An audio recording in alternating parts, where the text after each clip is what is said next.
ഇന്നൊരു തക്കാളി ഒഴിച്ചുകറിയാണ് ഉണ്ടാക്കാൻ പോകുന്നത്. അപ്പോൾ അതിനായിട്ട് അരപ്പാണ് ആദ്യം തയ്യാറാക്കേണ്ടത്.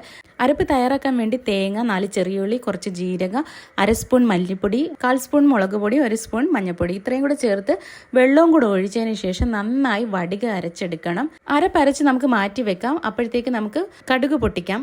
അതിനായിട്ട് പാൻ അടുപ്പിൽ വെച്ചിട്ട് എണ്ണ ഒഴിച്ചതിന് ശേഷം ഇതിലേക്ക് കടുകിടാം. കടുകെല്ലാം നന്നായി പൊട്ടി വന്നതിന് ശേഷമാണ് അരിഞ്ഞു വെച്ചിരിക്കുന്ന ചെറിയുള്ളിയും കൂടെ ചേർത്ത് നന്നായിട്ടൊന്ന് മൂപ്പിച്ചെടുക്കുന്നത്. നല്ലപോലെ മൂത്ത് ബ്രൗൺ കളർ ആകണം. അതിൻ്റെ കൂടെ തന്നെ വറ്റൽമുളകും കൂടെ ചേർക്കുന്നുണ്ട്. കുറച്ച് കറിവേപ്പിലയും കൂടെ ചേർത്ത് നന്നായി മൂപ്പിച്ചെടുക്കുക.